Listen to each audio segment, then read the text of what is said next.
Welcome back to the Next Chapter CEO, the podcast for women 50 and beyond who are ready to stop waiting and start creating their next big thing. Whether you're building a business, reimagining your life, or just done playing small and ready to play big, you are in the right place. I'm your host, Lorene Quick, and today we're talking about reinvention. Not the fluffy, feel good kind of stuff, but the brave, bold, grab life by the marbles kind of stuff. And joining me is the perfect guest for this conversation, mind coach and unapologetic truth teller, Chris Lowe. Chris works with people who are feeling stuck and helps them break free by shifting their mindset, shaking off all those old stories, and taking action now, not someday. We're diving into the belief, the myth that it's just too late now to start something new. Whether it's a business you're thinking about, a new brand, or just a bold new way of being, Chris has this incredible way of cutting through fear and helping people reconnect with their power and their purpose. Plus, stay tuned at the very end for our marble moment, Chris's rapid fire advice on what to drop, claim, and do this week to move boldly into your next chapter.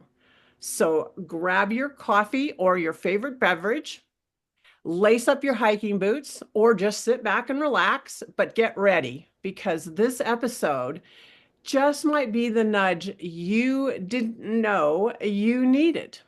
Let's get into it. Chris, first question I want to ask you is you talk about mindset being everything, especially when someone's trying to pivot or start a business in midlife. Where do you think most people get stuck? Thank you. It's great to be here and a great first question. I'm a mindset coach, but more a breakthrough coaching is the way breakthrough thinking coaching is the way I like to put it. And I think where people get stuck most, especially when they're getting to that middle age, is it's the fear of change. You build a habit in life and you fear changing. You think there's too much risk involved. Mhm. Um, you're not good enough. It's that feeling of not being good enough. You don't think you have the capabilities. It's having that kind of closed mindset around these things where you just need to open up and learn that actually you are capable. Um, yes, of course, there's going to be a risk, but the only way to get past that risk, and it's the same with fear, the only way to get past it is to take action. Um, so that's where I feel a lot of people do get stuck is that they don't feel capable, the fear of changing their current habit, the risks that they'll have to take, um, and all these kind of areas of your. But it's all up here in the mindset. It's all the way you think, and it's about changing or altering or shifting is a better word of the way you think. I love that. I think that's really actually very true from my own experience as well as working with my clients. We get stuck in this loop and we keep replaying that loop over and over and over in our heads. And the reality is, what we've got to do is stop that record and put a Yes. new one on. It sounds like from what you're saying. Yeah. Yeah, and it's not easy to do, but it's all about taking that very first step, and that's how you get past these fears, is actually taking action, and then you can prove to yourself that you can actually do it. That's how I did it. I had all these fears before I started. I went through a big change in life Hmm. and decided that I needed to make a change because there was something out there that I felt I wanted to do. But all these things stopped me, all these blockades in the way. And the only way I got past it was by taking that big first bold step. And so let's talk more about that big first step because really, whatever it is that's going on in our head, whether it's too late, I'm too old, I don't deserve it, whatever mindset we have stopping us, how do you get us from there to actually taking that action, whatever it is? How does that happen? Well, I, in life, we as humans, we do focus a lot on the negative. So, that's like thinking we're not good enough, for example. Um, so, how's the best way to put this? Um, it's kind of it's a lot to do with kind of thinking back, and the things, as I said, we focus on the negative, but there'll be so many things we've done in the past that we've been successful in. But it's like things that we might find are immaterial, they're not important, but they are. Every single little success you have in life proves that you can do things. So it's just going back and trying to reflect on things from your past. You've had a family, you brought up a family, for example, you've done that successfully. People take that as something that it's just that just happens, but it's not. It's a great success for you. So it's just sort of realizing that you've been successful in the past, and everybody has. Everybody's done something, and probably quite a few things. So it's just reflecting on your past and thinking about all these great things you have done, and that can then give you that confidence to go ahead and take that first step. And also it helps, speaking to other people as well, getting like people like ourselves, for example, getting that confidence from other people, speaking to them and then telling you, yes, you are good enough, go for it. Having that kind of feedback is very helpful as well. I call that my cheer squad. Yes. Yeah. Yeah. So I have a group of friends that I call my cheer squad. And whenever I am struggling with something, I tell them about it, and they're the ones that support and encourage me. So it sounds like a couple of things there listening to you. It's like, first off, every single one of us that's 50, 60, 70 years of age, we've got successes behind us. And so instead of focusing on what could go wrong or why it won't work or what all the negative thinking is, instead we turn that around and say, okay, then where have I been successful? What's the evidence that I have the capabilities, the potential for this? And focus on pulling up all that evidence and saying, Exactly. oh, well, look at how great I was at this, and look at how great I was at that. Why couldn't I do this? Yeah. Combine that now with the cheer squad, with a group of friends or family who are encouraging you, and they're just propelling you to the edge of that cliff where you are about to jump, and we jump. Mhm. Exactly. Yeah. We jump. Right. Yeah. So that's yeah. It's all about building up the confidence within yourself. But then, as I said before, taking when you actually take an action and you see you being successful, it builds the momentum that you can then carry on and do more and more and more and more. So what if you have a hardcore resistance in a client? So for example, I'm just going to say, well, oh yeah, I see that I was successful, but I'm 66 now and I just don't have I don't have enough time. There isn't enough time anymore. It's too late. Yeah, that's a question I get a lot. And the way I like to deal with that when I speak to clients is think about when you first start working. So averagely 20 years old, we'll say. And then when could you work up to? I know we all want to retire as early as we can, but you can physically, and I know people that are working up to age 80, for example. So you've got a 60-year block. So for somebody like myself, who's unfortunately just about turned 50, anyway, that's if I think about it that way, so that's 20 to 50, I'm only 50% through my working career. So I've still got another 50% of time that I could actually work. So there is so much time left. And also, people say it's too late. To me, it's only too late the day you leave this planet. The day you leave the planet, yes, it's too late. But before then, you can start at any time you want. So it's looking ahead and going, well, the average lifespan for all of us has gotten quite much longer than it used to be, right? So again, we're looking at that. I've got 66, I've got 76, 86. I got at least 20 years, if not more, left. What do I want to Yeah. do at that time? Mhm. Yeah. And I'll be honest, I don't want to do it sitting in front of the television. No, exactly. And there's a lot of people out there who would be like that, that it's not for them to retire and sit about all day playing golf or watching TV. They want to continue working. But if they have that mindset, it's too late, then they'll just get lost in that. And that spiraling thought will go on and on. So they may have a passion of something they want to start, but they can't get past that thought of, no, it's too late, I'm too old. And if you keep thinking that way, then of course, you'll be thinking that way for the next, you're 66, the next 14 years. That's the way you're going to be thinking until you can get past that way of thinking and just go for it. You will be sort of stuck. Absolutely.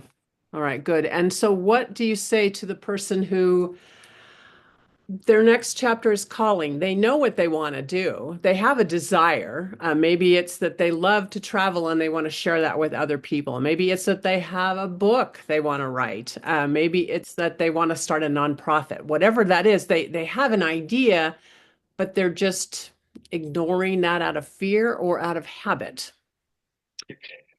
Yes, as humans, we do get into what I like to call an autopilot way of living. So that kind of you get into a way of living, and you just continue doing that, maybe because it's easier, um, and it's finding a way of getting yourself out of that kind of habit, getting past the fear of going for it. But the big one is it's having to shift out of the habit. But you've got to remember, you've built a habit of living the way you are right now. So you can change that and you can now build a new habit to live a different way Mm. and, start a business or write a book or whatever it is you want to do. And again, it comes down to, for example, if you wanted to write a book, sitting down, write the first page. That's it. Action one done. Go ahead and just do that. And then once you do that, again, that builds that momentum. And you'll also probably find that you'll get so enthusiastic doing that that you'll write more than one page, you'll write 5 pages, you'll write 10 pages. Before you know it, you've written a whole book. So start small, right? So begin with Yes. little baby steps, and that will create momentum. Yeah, it's incredibly important, especially in the entrepreneurial world or starting your own business or, you know, turning this passion you have into a reality is small steps. I mean, it's like if you wanted, for example, you wanted to cross a big, fast flowing river. You have the two choices. You can take a big run and a big leap and try and get across the other side in one go. More likely, you'll end up in the water, very wet, looking a bit silly. Or you could just take a few steps down the bank, find the stepping stones, and just take one small step at a time until you get to the other side, and you will get there. It might take longer, but you will get there. And that is probably one of the most important factors when in any change in life is start small. Small and deliberate steps seems like is good advice. Exactly. Well, you mentioned your story. Would you mind sharing a little bit about that with us today? My story of my entrepreneurship. Yeah, how you shifted and changed and moved forward with your new Well, idea. I did live on autopilot for a long time. My story started a long time ago when I lost my sister and best friend in the same year, and then I kind of fell out of love with the world. That's the best way I can describe it. But I still continued in life, and I suppose you'd call it. I kind of went into kind of autopilot. I still had a decent job working in the corporate industry. I have got three wonderful kids, but inside there was something missing. And there was just one day where something just snapped inside, and I knew. And I also had this, being a man, I had this mindset, probably from the way I was brought up, that I'm a man, I should be able to deal with it all myself. I don't need help, and that's complete and utter rubbish. And it's something I had to get past. So, well, I did, and then I went and got the right help that I needed at that time, and that was the probably the biggest change I would say in my life was that when I walked out that meeting, having had the first meeting, the relief that came off fell off my shoulders was just unbelievable, just from the first meeting. And then from there, I went into different other kinds of kind of life coaching, getting help from what I needed in the time. And then just one day I was with a coach, and he said to me, "Chris, you're quite good at this. Have you ever thought about doing coaching yourself?" So that was the moment when I went, "It's a good idea." So I started doing some training, um, and basically started building up my coaching business from there. And then I just kind of got the entrepreneurial bug, I suppose you'd call it. And I started a few other businesses. I have an Amazon business. I have a rum business, which is going really well just now. But my passion has always been the coaching, and that's the bit I really love. I love my other bits as well, but I do love this kind of coaching, and it's just growing arms and legs from there. And it's when you help somebody and you see the benefit you give somebody when it comes to when you I help them break through the way they're thinking. So that's what it's a mindset coach, I suppose. But breakthrough thinking is the way I like to call it. And just seeing the change in people's mindsets from that negative, fearful, not willing to take the risk to being much more open, empowered, and just ready to go for it. Creating that clear path so they know exactly where they're going. It's just, it's one of the um, greatest feelings ever. I love your story because to me it is symbolic of the work that you do, right? You you were open. You were hurting. You Yes. had an experience that was traumatic for you around your sister. Yep. And at the same time, you allowed the world to creep in, to seep in, and slowly over time, through feedback and new ways of thinking, shifting your information, you saw the world very differently and took action on it. And now that's what you help clients do. Exactly. Yeah. Yeah. So that's basically what I love to do, and yeah, it's just it's great to see the results that I get for people. That comes out really clear when I talk with you, your passion for that work. And I think that's our whole purpose in life. What you just described is the story of all of us. We're here to grow and expand and develop ourselves. And the world is willing to help us. The universe is willing to help us if we are open to that, right? Yes, and that's we have to be open to it. Yeah, that's so true. So Um, you have this phrase you use, grab life by the marbles. What does that yeah, look like? What does that mean for someone who's thinking about starting a business at this point in life? it's losing my sister taught me one thing very, very quickly is you don't know what's happening to you. You don't know what's going to happen tomorrow. You have to enjoy every moment you have in life. It's like what the Dalai Lama said. One of his quotes is, "The purpose of life is to live the happiest life you possibly can," and that's what I want for myself and what I want for the people I speak to is to grab life by the marbles so you can live that more fulfilling life, that happier life that you can spring out of bed every single morning, and knowing you've got this passion project or whatever it is you have to work on. So yeah, so it's basically having that mindset that you only get one chance here. You've got to go for it. You've got to um, not let the risks stop you. You've got to find a way to get past these fears that you may have. You've got to stop listening to other people all the time. Yes, we can take advice from people, and we can listen to them, but in the end, it's up to you what you do with that. You can either accept it and take it on board because it's actually going to benefit you, or you ignore it and you do. In the end, you go with your gut. I go with my gut instinct a lot. It's something I'm very strong about. And that's something I try to impart to my clients as well. That if something feels right in your stomach, you'll just know.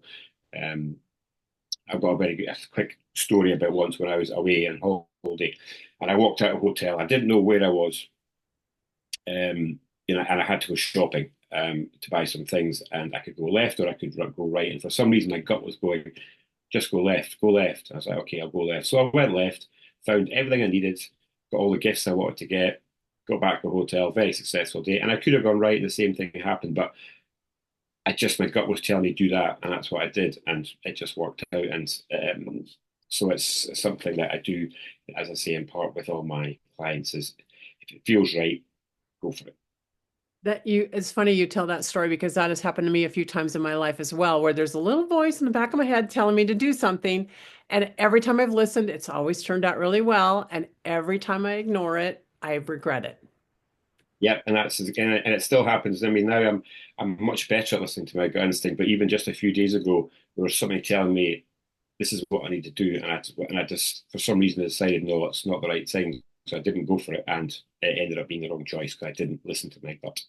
So it's a, it's a journey. It's something you have to learn to do, and you have to um, yeah, just be very open to it and just try and find the signals within yourself internally, which when your gut's trying to tell you to do something, or your internal instincts trying to tell you to do something, to listen to it, Just because trust you are on the trust way. that. Yeah, Good. yeah, yeah. So if I'm a woman and I'm working with you as my coach, and I've always been a mom who's taking care of my family.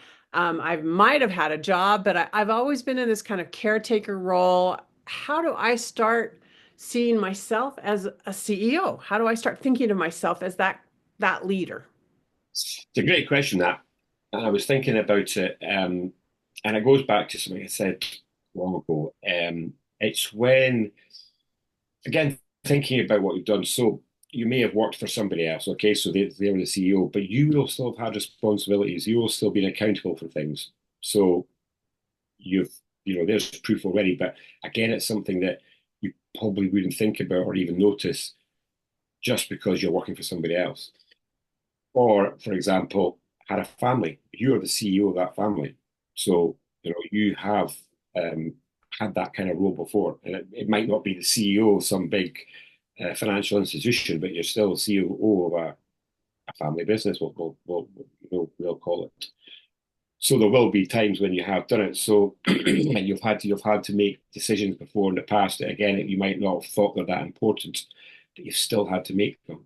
And it's exactly the same as when you decide, right, I've had enough of working for somebody else and I want to turn my passion now into a reality, into a career. Um, then you have to think back about all these times that you have done, in your previous job, for example, you will have had responsibilities. Just take that experience and especially when you get to the age we're talking about as well, so 40, 50, 60 years old, the amount of life experience you've had compared to somebody who's 20s just starting out is night and day. So just think about all that experience you've had and also be very, very accepting that when you do start it, you will fail. But failure's not the opposite to success. Failure's part of success. It's you're going to fail. It doesn't matter. Look at all the big CEOs of any company now. They still make mistakes. They still fail, but they are accepting of it. They learn from it. They don't give up because of it. They don't stop trying to build a business because they made one mistake. They just learn from it and carry on. So it's like this is going to be a new role, and you should expect to have a challenging times shifting Yeah. into this role of being the head of a business. Yeah. You can use whatever you've done in the past that has any relationship to this role. So you may have been a project manager, for example. So Yeah. job, right? And so there are skill sets that transfer over into running a business. There are going to be skills you don't have yet, but because you've experienced in your life, you've got that evidence that you're able to learn. And so you adapt and respond to whatever it is that's going on. I think also one of the things that was triggered in my mind when you were speaking and answering this question was I also know what I don't want in a CEO, right? Mhm. I have worked for people that I would never want to be like. So I use that as well when it Mhm. comes to how I treat people or the ethics that I operate my business from. So there are things in your past as well that you can draw upon to guide you. And then, the obvious thing as well is just find people who help you, right? Get a coach, Yes. a business coach who can guide you and help you decide who you want to be as a leader. I look at when I was 20, and I think a lot of my leadership skills evolved because I was influenced by other people. Today, my leadership evolves because I choose that, Yeah. right? Yeah. Yeah. It's a So very empowering time to be a business owner. I This mean, is. I certainly wouldn't be where I am now without, you know, a coach or a few coaches. And even like, not talking about the coaching, when it came to making rum, I didn't know how to make rum. So I had to get people in to help me to start it. But as you Mhm. say, you just learn as you go along, you learn from them. And I mean, that was a great example you mentioned before is when you do work for other people, you will see traits that you don't want to make a habit in your life. Yeah, it's good. So here's another question for you that women often struggle with, and it's called imposter syndrome. It's we don't we think we're acting and people see us as being successful, but we always feel like we're a fake. That if they That's, only knew what was really going on, they would realize that we're not successful. So how do you help your clients, Chris, cope with and deal with that sense of I'm a fake, I'm fake. yeah, imposter syndrome is it's out there. I'm afraid it's something that's never going to go away. And even when you do learn habits or ways to get past it, it's always still going to be there in the back of your mind. I would think most people would have that. How to get past it? Um, Again, it's reflecting on all the positive successes you've already had in your life. Um, it's also speaking to other people as well, asking for feedback. So, and it's one way that I've certainly done it as well. It's not just that; it's just like even just like networking or things like that, and speaking to people who know you and have seen things that you've done in the past, and getting that positive feedback from them, or even asking that question. Um, Unfortunately, we are our biggest critics, and we are our that is one of the biggest downfalls. I'm afraid we do seem to criticize ourselves a lot. Mhm. Um, when then we see, but then we might see other people out there being successful, and we congratulate them and say, "Oh, you've done a great job." Why can't that be? That can be you as well. So it's speaking to other people about it, but it's also building on your previous successes to just prove to yourself that you can do it. And again, then it comes down to the do. You have to go and start. You can sit and plan and think about it forever, but until you actually start doing the do and proving to yourself you can be successful, that's how you get past imposter syndrome. It's just proving to yourself. So it's again, go out there, take that first action. Once you see Mhm. yourself being successful, momentum builds. Next one, next one, next one. I think that's a great response in the sense of I think in the end you just need to start taking action. Yeah, And over yeah. time you'll build up a self-perception of yourself as a business owner, as someone who can make things happen, that can build a business. But sitting there worrying about it, sitting there thinking about it isn't gonna help you. You really do just need to step up, step out, and make it happen. And over time, you begin to see you're really quite very good at what you're doing. And we do get very busy in life, and it's not easy to recall when we have done things well, we have been successful. And that's why I love journaling. I love to write down. Um, I don't do it every day now, but I used to do it every day when I started, and I basically wrote down three things that went well every single day at the end of the day. That's why I just think back to the day and go, that went well, that went well, that went well. And it just gives you a chance because you'll have different stages of imposter syndrome. You'll have times when you will feel confident and it won't be affecting you too much, but then there'll be times when maybe something has gone wrong and the imposter syndrome feelings do come back in. Go back, get the journals, have a little read. Oh yeah, no problem. I am good enough. As you're talking, I'm thinking a lot about how I write poetry, but up until recently, I wouldn't I'd say I'm a poet. Until just actually very recently, now I'm willing to say to people, oh, I write poetry, I'm a poet. I have just written a children's book and have sent it off to a publisher for potential publishing. And again, I still resist the I'm an author because it's like it takes me time to absorb that identity. And then eventually, I mean, I am an author. It will be a published book. And as that book gets published, then I will write another book and I will, continue on this path. And eventually one day I'll wake up and I won't have any doubt about the fact that I'm an author or that I'm a poet. But again, it's what we're really talking about here is taking on a new role, taking on a new identity, not even a new role, a new identity. And Yeah. that takes time. And it's also a case of not fearing the no's as well. So, for example, talk about poetry or writing a book, and you write a book and you send it off to a publisher and they come back and they say no. That's just one person's opinion. You've got to go out there and push it, and send it off to other people. And I'm sure you would find somebody who would want to publish it in the end. But it's just it's that getting over that fear factor of, oh, what happens if they say no? But if they say no, that's fine. We'll find somebody else. Absolutely. So, if you were advising me or any woman listening to this podcast today, what's one mindset shift that could help someone go from this is a dream to I'm doing this and I'm doing it right now? One mindset shift. I think the best one has to be believing in your own ability. Um, Especially when you've maybe worked for somebody for a long time, or you've not had um, a job, like a career job, whatever you call you might struggle with that thought, but it is just trying to turn around the way that you think from saying, I am not good enough to saying, I am good enough. I'm going to give it a go. If I fail, I'll accept that. And failure's not the end. I'll just shift and I will take it in a different path.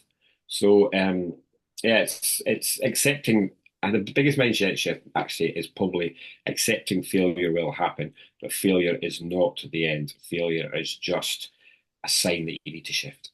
It's just part of the journey, right? It's just Yeah, a side and road that that you have to go down in order to get to the main road or whatever it is that you're doing. Yeah, and you can expect that, but that doesn't define you.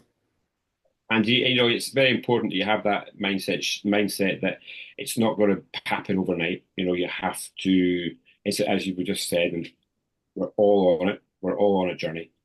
Um, there's only one, there's no destination, apart from the obvious. Mhm. We're just on one journey with no destination, and you just have to accept that, it will take time.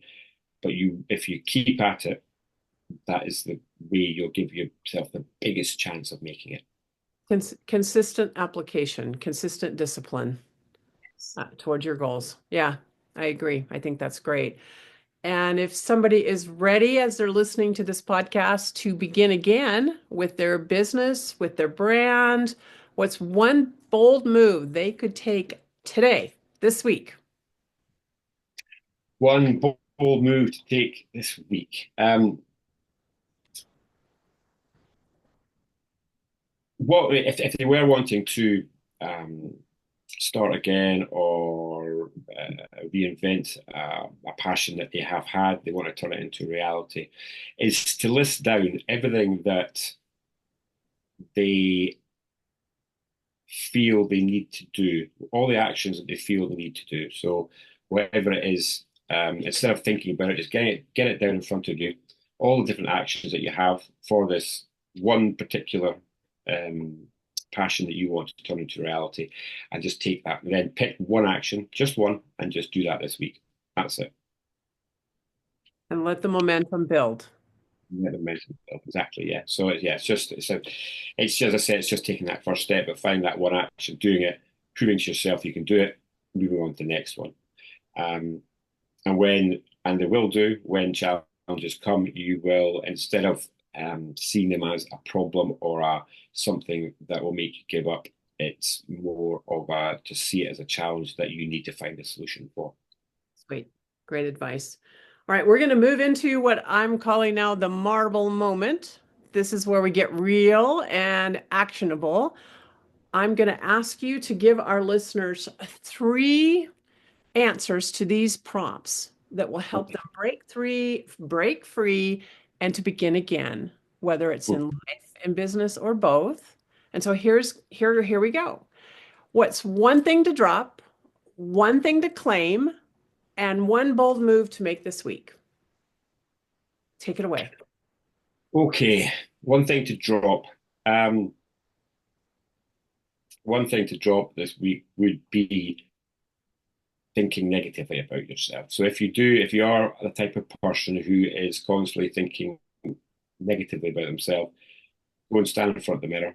Use affirmations if that helps. And I do sometimes use them, but it's just to tell yourself internally that you are good enough and you can do anything that you put your mind to. It might take time, but you can do it. So it's very much a case of removing the negative thoughts. It's like if you think about your feelings turns into your thoughts, and that brings a bridge across to things like your actions as a result. So if you're thinking negatively all the time about yourself, the results you're going to get are negative. Think positively about yourself and your capabilities, the results will be positive. All right. So that's one. Those negative thoughts. Mhm. And one thing to claim. Um, One thing to claim. Um,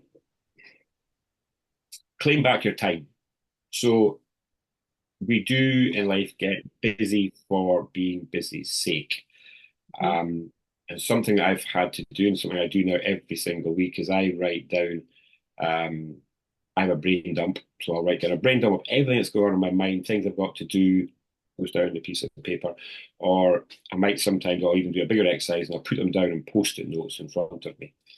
And then I will to help me claim back time so I can spend more time on the goals that or the actions I need to achieve the goals that I want to in life, is I will identify things that I'm doing now that are not moving my dial forward. They're not benefiting me at all. They're not moving me towards the happier, more fulfilled life I want. And I'll take those post-it notes and I'll scrunch them up and I'll put them in the bin and that's them gone. So those things that I've been doing that I just don't understand why I'm doing them. When you see them down in front of you, it's so much easier compared to having everything in your head. It's just impossible. All swimming about your head, trying to decide what to do and what you shouldn't be doing.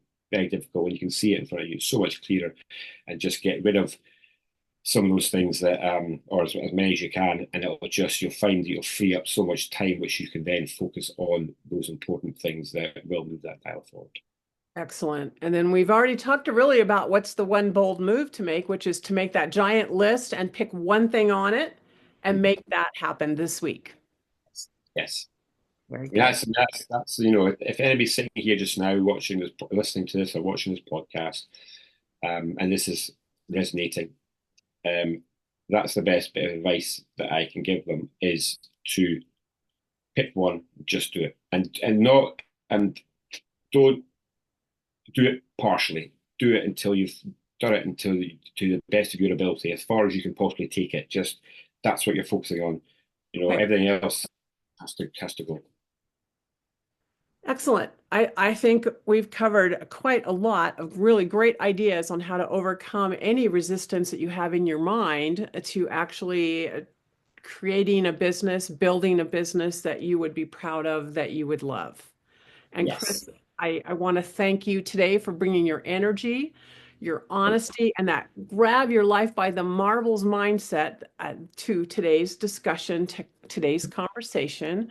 I think this was real. It was raw. It was just what so many of us need to hear. And for those of you listening, if you have been waiting for that right time to start over, to pivot your business, to finally start your business, to say yes to something that you have been dreaming about, thinking about in your soul, in your spirit, this is it. It's never too late to begin again. You're not behind, you're just getting started. And remember, reinvention doesn't have to be massive or perfect, it just has to be yours. one bold action step at a time. If this episode lit something up in you, share it with a friend who needs to hear it. And if you're ready to get support as you step into your next chapter, come and join me. Reach out to Chris. His contact information is going to be in the show notes as well. Connect with one of us, both of us, or anyone who would support you and encourage you. And until next time, please keep going, keep growing. And as always, grab life by the marbles.